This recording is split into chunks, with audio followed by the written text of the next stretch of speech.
ಕುಡಿದು ಗಾಡಿ ಓಡಿಸ್ತೀಯಾ? ಸಂಜೆಯವರೆಗೂ ಸರ್ಕಲ್ನಲ್ಲಿ ನಿಲ್ಲು. ಮದ್ಯಪಾನ ಮಾಡಿ ಬೈಕ್ ಚಾಲನೆ. ಕೋರ್ಟ್ನಿಂದ ಬಿಗ್ ಶಾಕ್ ಎದುರಾಗಿದೆ. ಇದೀಗ ಕುಡಿದು ಗಾಡಿ ಓಡಿಸ್ತಾ ಇದ್ದಂತ ವ್ಯಕ್ತಿಗೆ ಕೋರ್ಟ್ ಶಾಕ್ ಅನ್ನ ಕೊಟ್ಟಿದೆ. ಕುಡಿದು ಗಾಡಿ ಓಡಿಸ್ತೀಯಾ? ಸರ್ಕಲ್ನಲ್ಲಿ ನಿಲ್ಲು. ಮದ್ಯಪಾನ ಮಾಡಿ ಬೈಕ್ ಚಾಲನೆ. ಕೋರ್ಟ್ನಿಂದ big shock. Traffic rules board ಹಿಡಿದು ನಿಲ್ಲುವ ಶಿಕ್ಷೆ ಕೊಟ್ಟ ಕೋರ್ಟ್ ಆದೇಶ ಪಾಲನೆ ಮಾಡಿದ ಬಿಸಲೇಹಳ್ಳಿಯ ರಂಜಿತ್. ಮರವಂಜಿ ಸರ್ಕಲ್ನಲ್ಲಿ ಬೋರ್ಡ್ ಹಿಡಿದು ನಿಂತ ರಂಜಿತ್ಗೆ ಪೊಲೀಸರು ಕಾವಲು ಇದ್ರು.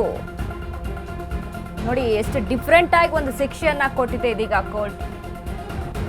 ಇವ್ರಿಗೆ ಎಷ್ಟು ಹೇಳಿದ್ರು ಕೇಳಲ್ಲ, ಇವ್ರು ಮಾಡೋದೇ ಮಾಡೋದು. ಸೊ ಹಾಗಾಗಿ ಈ ರೀತಿಯಾಗಿ ನಾವೇ ಒಂದಿಷ್ಟು ರೂಲ್ಸ್ಗಳನ್ನ ಚೇಂಜ್ ಮಾಡ್ಕೊಂಡ್ಬಿಡೋಣ, ಈ ರೀತಿಯಾಗಿ ಶಿಕ್ಷೆ ಕೊಡೋಣ ಅನ್ನುವಂಥ ನಿಟ್ಟಿನಲ್ಲಿ ಇದೀಗ ಕೋರ್ಟ್ ಒಂದು ಬಿಗ್ ಶಾಕ್ ಅನ್ನ ಕೊಟ್ಟಿದೆ ಈ ರಂಜಿತ್ಗೆ. ವರದಿ ನೀಡುವಂತೆಯೂ ಪೊಲೀಸರಿಗೆ ಕೋರ್ಟ್ ಸೂಚನೆಯನ್ನ ಕೊಟ್ಟಿದೆ. ಬೆಳಿಗ್ಗೆಯಿಂದ ಸಂಜೆವರೆಗೂ ಬೋರ್ಡ್ ಹಿಡ್ಕೊಂಡು ನಿಲ್ಲಬೇಕು. ಚಿಕ್ಕಮಗಳೂರಿನ ಕಡೂರು ಜೆಎಂಎಫ್ಸಿ ಕೋರ್ಟ್ ಮಹತ್ವದ ಆದೇಶ ಕೊಟ್ಟಿರುವಂತದ್ದು. ಈ ಬೆನ್ನಲ್ಲೇ ಶಿಕ್ಷೆ ಅನುಭವಿಸಿದ ಬಿಸಲೇಹಳ್ಳಿಯ ರಂಜಿತ್. ನೋಡಿ, ಈಗಾಗಲೇ ಎಷ್ಟೇ ಕೋರ್ಟ್ ಸಹಿತ ಕಾನೂನಾತ್ಮಕವಾಗಿ ಎಷ್ಟೇ ಎಚ್ಚರಿಕೆಯನ್ನ ಕೊಟ್ಟರು, ಏನೇ ರೂಲ್ಸ್ ಅಂಡ್ ರೆಗ್ಯುಲೇಷನ್ಸ್ ಗಳನ್ನ ಮಾಡಿದ್ರು ಸಹಿತ ಕೆಲವರು ಅದೇ ತಪ್ಪುಗಳನ್ನ ಪದೇ ಪದೇ ಮಾಡ್ತಾ ಇರ್ತಾರೆ. ಈ ಡ್ರಿಂಕ್ ಅಂಡ್ ಡ್ರೈವ್ ಕೇಸ್ಗಳಿದಾವಲ್ವಾ, ಇದು ಸಾಕಷ್ಟು ಬರ್ತಾ ಇರುತ್ತೆ. ಸೊ ಹಾಗಾಗಿ ಕೋರ್ಟ್ ಏನ್ ಮಾಡಿದೆ, ಡಿಫ್ರೆಂಟ್ ಆಗಿ ಒಂದು ಶಿಕ್ಷೆಯನ್ನ ಕೊಟ್ಟಿದೆ. ನೋಡಿ, ಕುಡಿದು ಗಾಡಿ ಓಡಿಸ್ತೀಯ, ಹಾಗಾದ್ರೆ ನೀನು ಬೆಳಿಗ್ಗೆಯಿಂದ ಸಂಜೆವರೆಗೂ ಟ್ರಾಫಿಕ್ ಬೋರ್ಡ್ ಅನ್ನ ಹಿಡಿದುಕೊಂಡು ನಿಂತ್ಕೋಬೇಕು. ಈ ಒಂದು ಶಿಕ್ಷೆಯನ್ನ ಕೊಟ್ಟಿರುವಂತದ್ದು.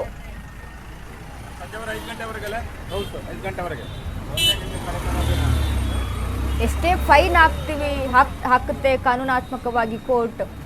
ಏನೆಲ್ಲ ಮಾಡಿದ್ರು ಸಹಿತ ಫೈನ್ ಕಟ್ತೀವಿ, ಮತ್ತೆ ಅದೇ ಕೆಲಸ ನಾವು ಮಾಡ್ತೀವಿ ಅನ್ನುವಂಥ ನಿಟ್ಟಿನಲ್ಲಿ ಕೆಲವೊಂದಿಷ್ಟು ವ್ಯಕ್ತಿಗಳು ಇರ್ತಾರೆ. ಸೊ ಹಾಗಾಗಿ ಈ ರೀತಿಯಾದಂಥ ಶಿಕ್ಷೆಯನ್ನ ಕೊಟ್ಟಿರುವಂಥದ್ದು ನ್ಯಾಯಾಲಯ.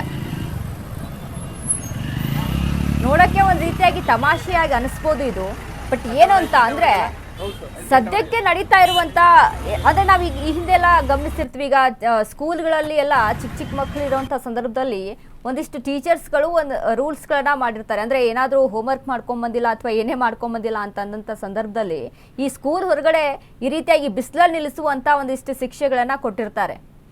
ಅದೇ ಈಗ ನೆನಪಾಗ್ತಾ ಇದೆ ನಮಗೂ ಸಹಿತ. ಆ ನಿಟ್ಟಿನಲ್ಲಿ ಇದೀಗ ಎಷ್ಟೇ ಹೇಳಿದ್ರು ಕೇಳೋದಿಲ್ಲ, ಅವ್ರು ಮಾಡಿರೋ ಕೆಲಸನೇ ಅವ್ರು ಮಾಡ್ತಾರೆ. ಹಾಗಾಗಿ ನಾವೇ ಒಂದಿಷ್ಟು ಶಿಕ್ಷೆಗಳಲ್ಲಿ ಬದಲಾವಣೆ ತೆಗೆದುಕೊಂಡು ಬಂದ್ಬಿಡೋಣ, ಯಾಕಂದ್ರೆ ಅಲ್ಲಿ ಅವರಿಗೆ ಗೊತ್ತಿರುವಂಥವರೆಲ್ಲ ನೋಡ್ತಾ ಇರ್ತಾರೆ. ಸೊ ಹೀಗಾಗಿ ಒಂಚೂರು ಮುಜುಗರ ಆಗಿ ಇದನ್ನ ತಡೆಗಟ್ಟಬಹುದು ಅನ್ನುವಂಥ ನಿಟ್ಟಿನಲ್ಲಿ ಕೋರ್ಟ್ ಶಿಕ್ಷೆಯನ್ನ ಕೊಟ್ಟಿದೆ.